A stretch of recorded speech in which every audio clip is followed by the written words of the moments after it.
Hello friends, मैं नीता भास्कर आप सभी लोगों का अपने यूट्यूब चैनल पर स्वागत करती हूँ और आशा करती हूँ कि आप लोग स्वस्थ होंगे, सुरक्षित होंगे। और फ्रेंड्स, जैसा कि आप जानते हैं, मैं हिस्ट्री और पॉलिटी दोनों की वीडियो अपलोड करती हूँ और आशा करती हूँ कि आप लोगों को वीडियो पसंद आती होगी। और पसंद आए तो इसे लाइक करें, कमेंट करें, शेयर करें। और जो लोग चैनल पर नए हुए, चैनल को सब्सक्राइब अवश्य कर लें और बेल आइकन को प्रेस कर लें, जिससे कि नई वीडियो की नोटिफिकेशन आप तक तुरंत पहुंच जाए।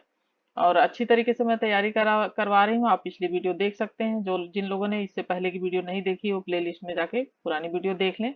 और जिन लोगों ने अभी तक टेलीग्राम चैनल ज्वाइन नहीं किया है, वो टेलीग्राम चैनल अवश्य ज्वाइन कर लें। उसके लिए कोई शुल्क नहीं देना है, बिल्कुल निःशुल्क है, जिससे आपको बहुत फायदा होगा। चलिए ठीक है, शुरू करते हैं। तो सिविक्स में मैंने हॉब्स, लॉक और रूसो के द्वारा जो उन्होंने समझा सामाजिक समझौते के जो सिद्धांत दिए थे, वो मैंने करा दिया था तीनों का। तो आज हम इस इनके तीनों लोगों के सिद्धांत की आलोचना के बारे में डिस्कस करेंगे। ठीक है, हॉब्स, लॉक और रूसो द्वारा जो प्रतिपादित सामाजिक समझौते का सिद्धांत था, उसकी हम आलोचना करेंगे, क्योंकि आलोचना के बारे में भी एग्जाम में पूछता है और इसमें जो भी कोटेशन होती है वो आता है। तो इसलिए ये जो है काफी इंपॉर्टेंट है। तो चलिए शुरू करते हैं। सामाजिक समझौते का सिद्धांत इतिहास नहीं वरन तर्क का परिणाम है। ठीक है, आज हमारा ये खत्म हो जाएगा आलोचना के बाद, फिर हम पढ़ेंगे इतिहास, विकासवादी सिद्धांत अगले इसमें। ठीक है, तो जो इन बातों का स्पष्ट करने के लिए प्रस्तुत किया था, राज्य क्यों अनिवार्य है। ठीक है, 19वीं शताब्दी के उत्तरार्ध सामाजिक समझौते के सिद्धांत का महत्व घटने लगा था। सर्वप्रथम इस सिद्धांत का खंडन अंग्रेज दार्शनिक हुम ने किया। हुम के अनुसार शासक और शासित के संबंध के आधार के रूप में समझौता असंगत है तथा इसका कोई ऐतिहासिक प्रमाण नहीं मिलता है। तो इन्होंने क्या कहा है कि शासक और जो शासित, यानी जो शासक है, जो शासन करता है, और जो शासित है, उसके संबंध के आधार के रूप में सामाजिक समझौते का जो सिद्धांत इन लोगों ने प्रस्तुत किया था, जो हमने पिछली वीडियो में पढ़ाया था अच्छी तरीके से मैंने आपको, और आशा करती हूँ कि आप लोग अच्छी तरीके से समझ में आ गया होगा वो। तो उसको क्या बताया इन्होंने, असंगत बताया है होम ने। ठीक है, इसका कोई ऐतिहासिक प्रमाण नहीं मिलता। ये बताते हैं कि जो सामाजिक समझौते का सिद्धांत है कि मनुष्य ने समझौता किया था राज्य का निर्माण करने के लिए, तो ये क्या कहते हैं कि इसका कोई भी ऐतिहासिक प्रमाण नहीं मिलता है।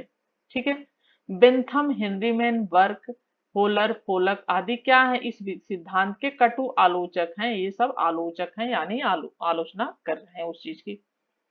हेनरी मेन ने कहा कि समाज तथा सरकार की उत्पत्ति से बढ़कर व्यर्थ की वस्तु और क्या हो सकती है। इन्होंने कहा है कि समाज तथा सरकार की उत्पत्ति से बढ़कर व्यर्थ की वस्तु और क्या हो सकती है, यानी समाज और सरकार दोनों को क्या कहा है इन्होंने, व्यर्थ की वस्तु कहा है। ठीक है, हेनरी मेन ने, ये पॉइंट ध्यान रखें आप। व्यर्थ की वस्तु कहा है, किसने कहा समाज और सरकार को, हेनरी मेन ने। ब्लंड सली ने सामाजिक समझौते के सिद्धांत को अत्यंत भयंकर, ग्रीन ने कपोल कल्पनाएं। ठीक है, ब्लंड सली ने तो भयंकर कहा है और ग्रीन ने क्या है, इसे कपोल कल्पना, यानी जो ये सामाजिक समझौते का सिद्धांत हॉब्स, लॉक, रूसो ने बताया था कि यह सामाजिक समझौते का सिद्धांत है और इस मनुष्य ने समझौता किया था, तो इसको इन्होंने, ग्रीन ने तो इसे कपोल कल्पना, वेरी इंपॉर्टेंट पॉइंट, और सामाजिक ब्लंड सली ने इसे भयंकर कहा था। ठीक है, अत्यंत भयंकर। और बुल्जे ने क्या कहा था, इसे सरासर झूठ बताया था। ठीक है, बुल्जे ने इसे सरासर झूठ बताया था। वाहन के अनुसार सामाजिक समझौता सिद्धांत ने तो इतिहास को समझने का ही उचित साधन है। इन्होंने कहा है ये ने की वजह न होगा, न तो इतिहास को समझने का ही उचित साधन है, न ही किसी ठोस राजनीतिक दर्शन का उदाहरण है। तो वाहन ने भी इसकी आलोचना की है। इन्होंने कहा है कि यह इतिहास को समझने का कोई साधन नहीं है उचित, और यह किसी ठोस राजनीतिक, ठीक है, किसी ठोस या स्थायी राजनीतिक दर्शन का कोई भी उदाहरण नहीं है, ये कहा है वाहन ने। बेंथम ने क्या कहा है, बेंथम ने तो यहाँ तक कहा है कि मैं सामाजिक समझौते के सिद्धांत को सदा के लिए प्रणाम करता हूँ। अच्छा है वही लोग इसमें अपना समय बर्बाद करें जिन्हें इसकी आवश्यकता है। तो इन्होंने भी इसको मतलब सदा के लिए कहा है, प्रणाम करता हूँ, लेकिन वही लोग इसका समय मतलब अपना समय बर्बाद करें जिन्हें इसकी आवश्यकता है, यानी कि इसकी कोई आवश्यकता नहीं है। अगर कोई मानता है इस चीज को तो क्या कहते हैं, वो अपना समय बर्बाद कर रहे हैं, ये कहा है बेंथम ने। ठीक है, सामाजिक समझौते के सिद्धांत की आलोचना ऐतिहासिक, दार्शनिक और वैधानिक तीन आधारों पर की जाती है। ऐतिहासिक दृष्टिकोण के अनुसार हुम ने के शब्दों में इतिहास में इस तरह का कोई प्रमाण नहीं मिलता है। जैसा कि हुम ने कहा है, प्राकृतिक अवस्था में मनुष्य ने समझौता द्वारा राज्य की स्थापना की, तो ऐसा कोई प्रमाण नहीं मिलता है कि प्राकृतिक जो अवस्था थी मनुष्य ने समझौता किया और राज्य की स्थापना मनुष्य ने समझौते के द्वारा की, इसका कोई प्रमाण नहीं मिलता, हुम ने ये कहा है। प्राकृतिक अवस्था में लोगों में सामाजिक चेतना का अभाव था। ठीक है, विद्वान यह मानते हैं कि प्राकृतिक जो अवस्था थी, प्रारंभिक अवस्था थी, उसमें मानव में सामाजिक चेतना का अभाव था, यानी इतना कॉन्शियस इंसान नहीं था उस समय। ठीक है, अतः आपस में समझौता करने की बात सोचना निर्थक प्रतीत होती, यानी अगर चेतना ही नहीं थी उनके अंदर तो फिर यह कैसे माना जा सकता है कि वो समझौता उन्होंने समझ सोच कर किया होगा। तो इसका मतलब है कि यह बात जो है यह निर्थक है, प्रतीत होती है। ठीक है, दार्शनिक दृष्टिकोण के अनुसार व्यक्ति राज्य का उसी प्रकार सदस्य है जिस प्रकार परिवार का, जबकि सामाजिक समझौते के सिद्धांत के अनुसार व्यक्ति और राज्य का संबंध व्यक्ति की इच्छा पर निर्भर है। ठीक है, दार्शनिक दृष्टिकोण के अनुसार क्या है, व्यक्ति राज्य का उसी प्रकार से सदस्य है जिस प्रकार परिवार का सदस्य व्यक्ति होता है, तो उसी प्रकार से व्यक्ति क्या है, राज्य का भी सदस्य है। सामाजिक समझौते के अनुसार व्यक्ति और राज्य का संबंध व्यक्ति की इच्छा पर निर्भर है, ये माना जाता है।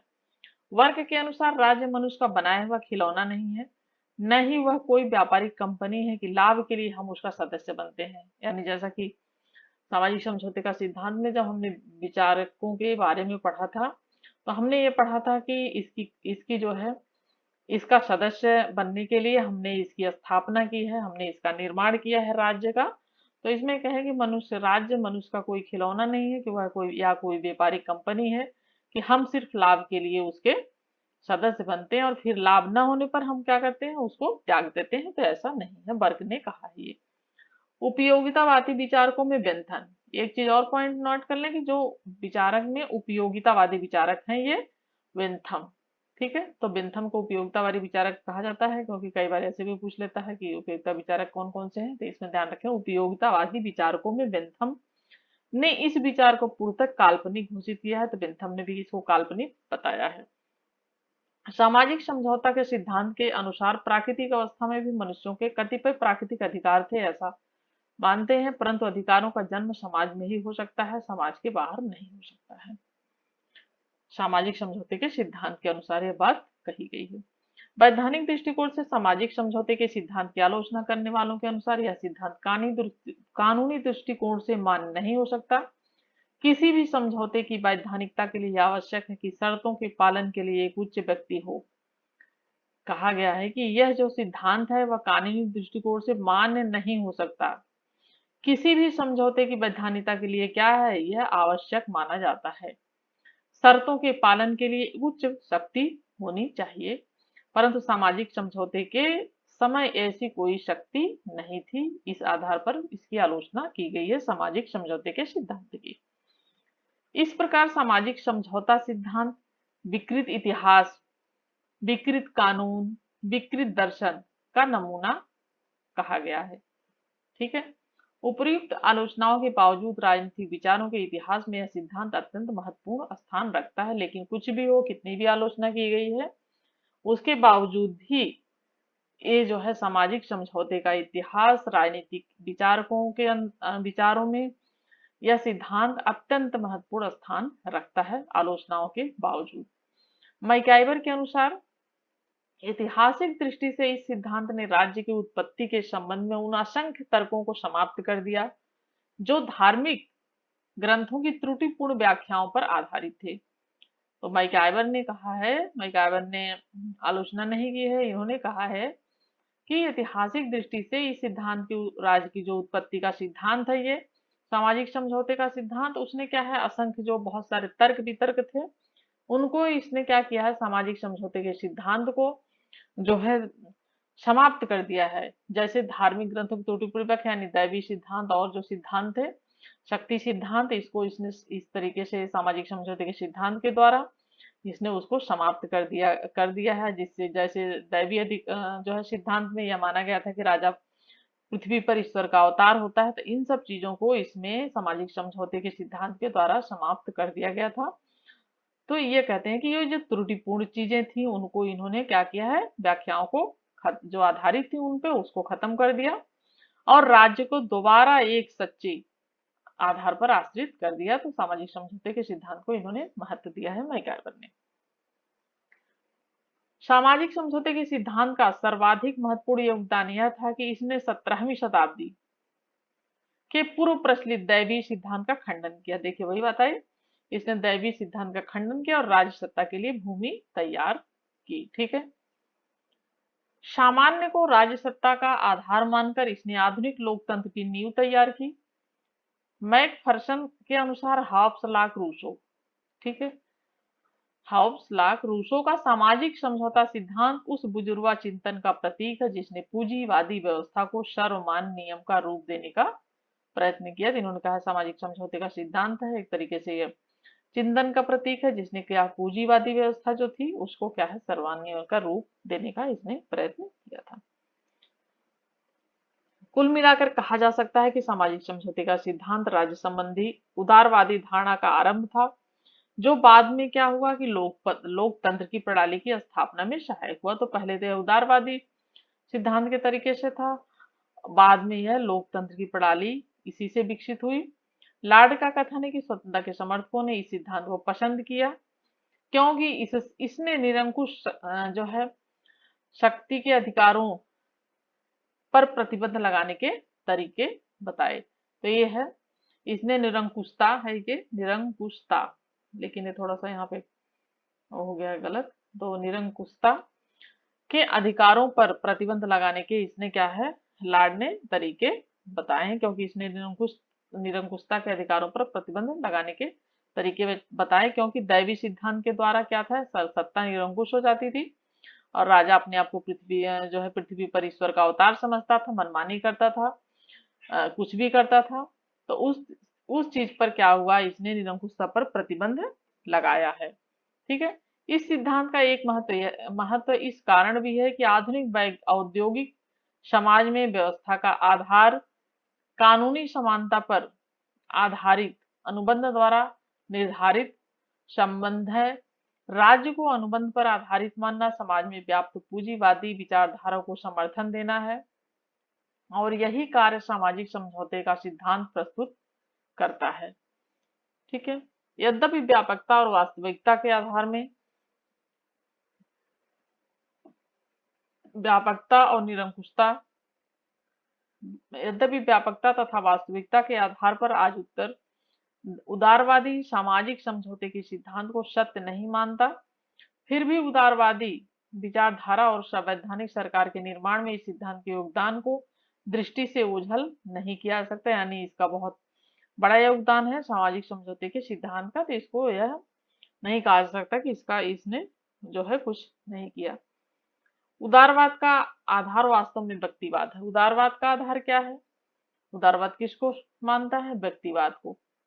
ठीक है, जिसका अर्थ है व्यक्ति की संप्रभुता या व्यक्ति की प्रधानता होनी चाहिए। इसमें व्यक्ति की संप्रभुता होनी चाहिए, व्यक्ति की प्रधानता होनी। इस विचार में यह सर्वमान्य है कि समाज राज्य विधि के लिए विधि राज्य या विधि व्यक्ति के लिए है।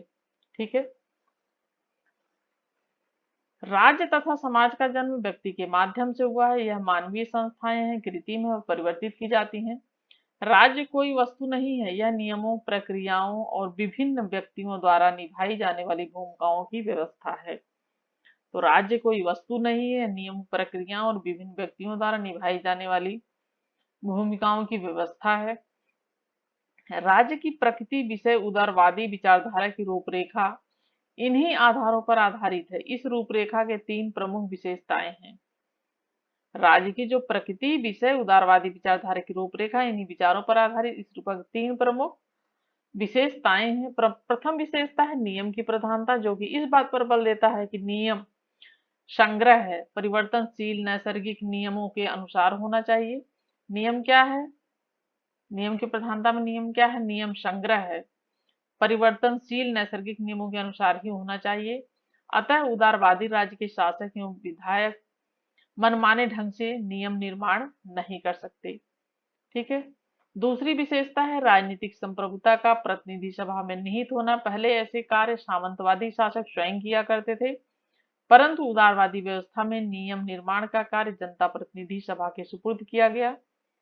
पहले ऐसे कार्य जो है सामंतवादी शासक जो होते थे वो स्वयं किया करते थे। दूसरी विशेषता है इसकी राजनीतिक संप्रभुता का प्रतिनिधि सभा में क्या है, ये निहित होना, यानी उसमें समाहित होना। ठीक है, परंतु उदारवादी व्यवस्था में नियम का निर्माण का कार्य जो था वो जनता की प्रतिनिधि सभा के सुपुर्द कर दिया, यानी जनता के सुपुर्द वो कर दिया गया, जो उसकी प्रतिनिधि होता था। ठीक है, उस सभा के सुपुर्द इसको कर दिया गया। तीसरी विशेषता है शासन को जनता के प्रति उत्तरदायित्व का निर्वाह करना चाहिए। तीसरी विशेषता क्या है, शासन को क्या है, जनता के प्रति उत्तरदायित्व, जो भी जनता के प्रति उसका उत्तरदायित्व होता है उसका निर्वाह करना चाहिए, उसको मानना चाहिए। ठीक है, प्रत्यक्ष जनतंत्र को सदा ही आदर्श माना गया है, किंतु ऐसा जनवाद विशाल आधुनिक राज्यों में संभव नहीं है, क्योंकि ऐसा है कि विशाल जो आधुनिक राज्य हैं, अगर बड़े राज्य हैं तो उसमें ये सब चीजें आदर्श जनतंत्र को ही सदा आदर्श माना गया है, लेकिन विशाल राज्यों में क्या अधिक जनसंख्या होने के कारण ये सब चीजें संभव नहीं हो पाती। इसलिए अब तक अप्रत्यक्ष जनवाद को ही आदर्श का स्वरूप, वास्तविक स्वरूप स्वीकार किया गया है। अतः यह कहा जा सकता है कि जनवादी व्यवस्था उदारवाद की पूरक है। इन मौलिक धारणाओं को बाद में आने वाले उदारवादी लेखकों ने और संवारा। ठीक है, उपयोगितावादी लेखकों ने राज्य सत्ता के दुरुपयोग का डटकर विरोध ही नहीं किया, जो कि न केवल उदारवादी विरासत का एक हिस्सा था, बल्कि राज्य सत्ता को अधिकतम व्यक्तियों का अधिकतम भलाई में लगाने की तरीकों की खोज भी था। बेंथम ने क्या कहा था, बेंथम ने कहा था कि अधिकतम व्यक्तियों का अधिकतम जो है सुख। ठीक है, तो ये राज्य सत्ता को अधिकतम व्यक्तियों का, यानी अधिक से अधिक व्यक्तियों का अधिक से अधिक उनको सुख मिले, अधिक से अधिक उनकी भलाई हो, इन सब तरीकों की खोज भी माना जाता है। उपयोगिता विचारक थे ये बेंथम, ये ध्यान रखें आप। तो बेंथम ने कहा था कि अधिकतम व्यक्तियों का अधिकतम भलाई, अधिकतम व्यक्तियों का अधिकतम सुख। तो ये कहा है कि राज्य सत्ता को अधिकतम व्यक्तियों की भलाई में लगाने के तरीकों की खोज भी था। उपयोगितावादी जो विचारक थे उन्होंने यह किया कि अधिक से अधिक व्यक्तियों का भला हो राज्य में। विचारों की प्रेरणा से राज्य के कल्याणकारी, इससे क्या हुआ, राज्य के कल्याणकारी सिद्धांत का उदय हुआ।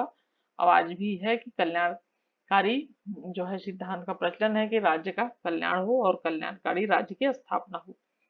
तो राज्य के कल्याणकारी सिद्धांत का इससे क्या हुआ, उदय हुआ उपयोगितावादी विचारकों के द्वारा।